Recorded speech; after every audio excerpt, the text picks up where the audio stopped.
Hello, I am Shaka Ssali and welcome back to a special edition of Straight Talk Africa, coming to you live from Washington.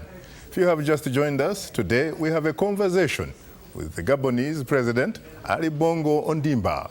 On a programming note, we will not be taking your telephone calls. Now here is more of our exclusive one-on-one interview. How do you take this personally, President Bongo Ondimba? Because I am reliably informed that the Gadhafi family and the Bongo family were very close. Is that true? That in fact Gadhafi was like your mentor. Any truth in that? Very close to your dad. Probably even influenced him, in fact, to convert to Islam, to become Moammar Bongo. Well, there's not much for me to say in what you are telling me, except that my father was, good friend with many heads of state. And what I know of my father, and because he taught me, and as the head of state, he's always respected his people. Even at difficult time, never, ever would he have ordered, his armed forces to shoot, his own people. Never. He hated violence. He hated bloodshed. And he was a peace builder, peacemaker. He'd been known to mediate in many conflicts, and you know that. So that Moammar Bongo that you know of, do you think would have stood by and let something like that happen?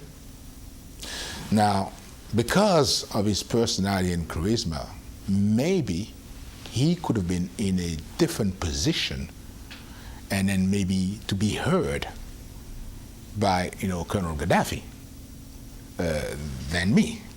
But I'm telling you that I'm not doing something, that my father, in the same circumstances, wouldn't have approved. I don't think so. So it's not a problem of being, close. It's not a problem of being friends. When it comes to principles, protecting life, human life, and respecting human life, I'm sorry. We have tried also to, advise. We've tried. Some of your critics again say, part of the reason, in fact, you supported that resolution is precisely because of what they say is your very close relationship with a man called Nicolas Sarkozy, who happens to be president of France. Well, it is, strange how people, go into those interpretations, saying this, saying that. Let me give you a fact, something that as a fact. I did not get one phone call asking me to support this resolution. There was no pressure on me, none. But I took my time to look into, the wording, the resolution, the context, and I called my advisors, and we took our time. And I was the last one on the Security Council, the last one, giving instruction to the ambassador. I really took my time where others I already decided that they were going to support. I had not, because I wanted to have the time to think. I got one phone call from an African president asking me if it was possible to postpone the vote. The president of Equatorial Guinea. But is that correct? Who happens to be the chairman of the African Union? I said I got one phone call from an African head of state asking me to delay, to give more time. And at the time I got the call, we were 2 hours away from the vote, and that was impossible. Did you have the power to? And I didn't have the power to. But I did not get one phone call asking me to support the resolution. None. Let's talk about the vision thing. What is your vision for Gabon? We could spend, hours, talking about that. I'll just read simply saying that, well, Gabon will become an emerging country, hopefully in 20 years from now, even less. Mm-hmm. That's what our goal, and that's what we want to achieve. That is what you want to achieve? Yep. How do you hope to do it? We have, thank God, in Gabon, we've been blessed to have, many resources. Our problem is that we need to build a strong economy. We are right now dependent on oil.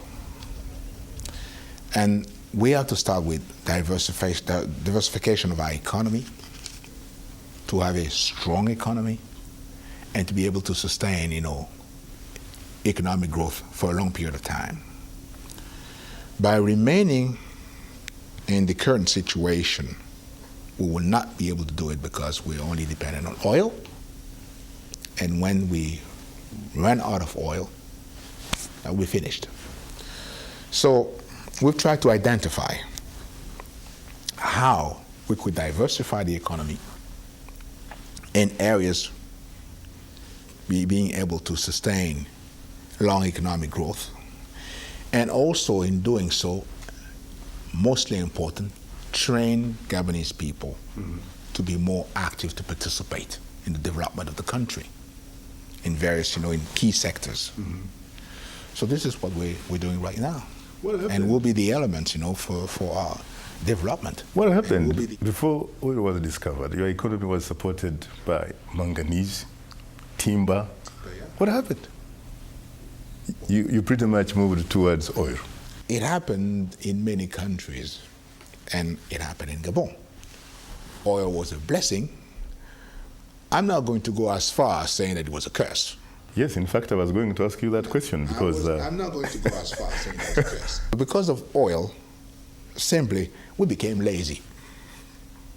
I will put it that way. We became lazy. Mm-hmm. And I think what is my job now is for the Gabonese people to say, well, there's a wake-up call. Now, when we still have that resource, oil, and not later when it's going to be too late. So now, with no pressure on us, we can plan. We can, determine strategy on how to diversify an economy, make it stronger. If we wait and start doing it when we no longer have oil, we will be rushed into something that, that would not be not only good strategy, but also impossible for us to achieve. So now is the right time to do it, because everybody understands in Gabon that, we have to create more jobs, and we have to have a stronger economy. And strong economy means that not to rely on just one, resource alone. So this is what we have started doing, and is of course an important, in a whole program. Some of the statistics that I have come across as far as your country is concerned, especially regarding life expectancy, they talk about males can live up to 48.01 years, in which case, me, Shaka Ssali here, Mshakamba, I would be long gone if I were in Gabon. And that females is 50.25 years. Are these statistics accurate reflections of life expectancy in your country of Gabon? Those statistics, of course, are not accurate. But I'm going to confess to you that we have a big problem, with statistics. And the department, has not been doing a good job. Actually, I have to reorganize the department, because the statistics that we have are based, over 20 years ago, and no longer accurate. You go to Gabon, you'll see nobody today, life expectancy is much, much, much higher. Our performance has improved, so soon, hopefully, we will release new statistics. You have great resources. You have about 1.5 million human beings in your country. I know that when you were Minister for Defense, You did a great job, which was building a world-class, state-of-the-art hospital. Why don't you do that for every Gabonese? Don't you have the capacity to do so? We have been doing that for all Gabonese. Not for the military. You have for the military hospital, yes. No. As we were building the military hospital, we were also building what we call regional hospitals, for Gabonese. And the plan was to have a new modern hospital in each province. And we have 9 provinces in Gabon.